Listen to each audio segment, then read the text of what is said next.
Hello, it's story time. I was trying to remember long ago, since I was describing to my teammates in my first game of the day how I've been playing for 12,000 matches, and then my teammates had like a combined 3,000. So I was trying to figure out who had a alternate account, who had a just was a new player. Didn't seem to be any real judgment on that. It seemed to be that everyone had separate accounts or just new accounts for various reasons. So it made a lot of sense. But, as having one account this whole time, I was curious when or how much I've done since I've gotten this thing. Like, I have moved to 2 different states. I ran a small business. I became disabled.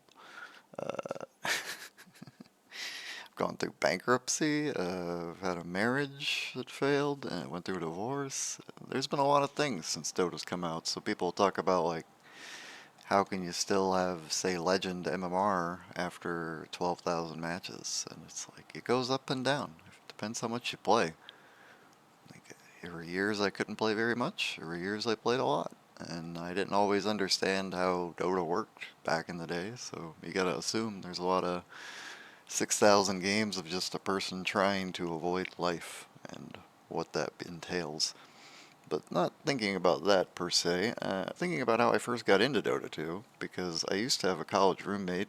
I still do. Used to too, back in the day. And he was a Dota 1 player, basically. He introduced me a lot of those kinds of games. We mostly just like hung out and watched games together and shit like that in college. But nice enough, ended up being roommates at some point, because that's how college works. But we did a lot of partying together. And back in the day, I watched him play Dota 1 and thought, this doesn't look good to me. Like, I'd played Warcraft 3, I knew what it looked like, but it didn't seem like an interesting take on the genre or anything, because I didn't really get it. And strangely, after I finished college, I went to work for Privateer Press, a small Bellevue, Washington-based company that makes like tabletop miniatures, Wii miniatures. A lot of them are out of steel, some sort of pewter technically, and then I used to make resin figurines for them. But while I worked there, they had a sort of company corporate sharing policy with other corporations in the area that were pretty nerdy, since they probably met at conventions and got to know each other. So at some point, I was working there as just a packer of products, just like putting stuff in boxes and shipping them out. But I got to go maybe after work, I think it was, with a bunch of other people over to the Valve offices to get to have a tour of the Valve office. And that was sweet. Get to see all the variety of little figurines and tiny turrets from Portal that are like built out of 3D printed stuff.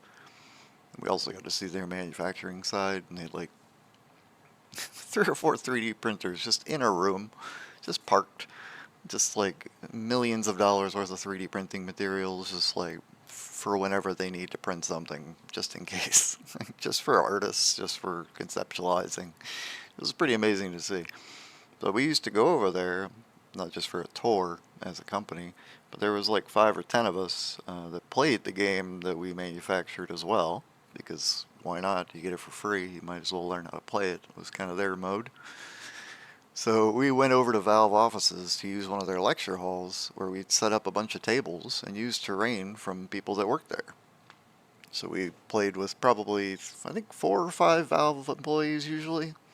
They would set up everything and have terrain and different little models built across the room. And then they'd show off their pretty sweet models usually, because they were artists in their own right. But it made me think, playing with them from just a company, I probably only played tabletop gaming like Warmachine with them 3, 4 times as a company or as a friend group. It was just like, pop over, play, learn the game, play with another group of people, talk about Valve a little bit, learn about their stuff. And I feel like playing with those people in real life and then seeing them go back to their Dota offices where it's just like a bunch of people scattered about in their chairs working whenever they want.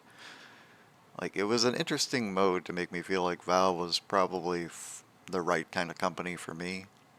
Like, even if I wasn't working there, I was like, you know what? I should try out more of their games. I should really give them an extra effort to see if they're for me. And I think that's how we got to playing Dota 2.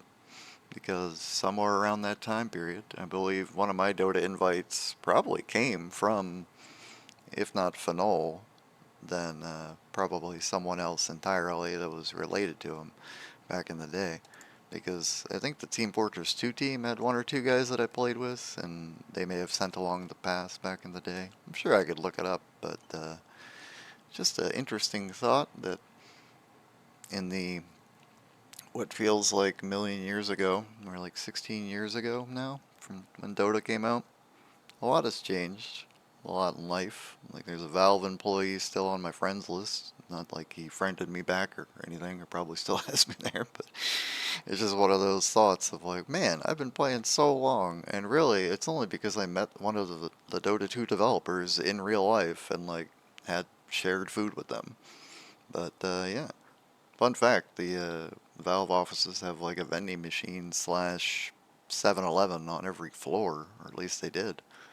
So they were always very kind about letting us get drinks and stock up on Cliff Bars or whatever we wanted for the next day. So they at least helped out the blue collar manufacturing worker and let them play in their offices, knowing that they got plenty to spare. So that's story time for me.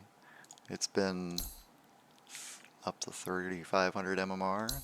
Looks like we've got quite a few matches all time, so a ways to go. See if we keep at it or not. Have a nice day.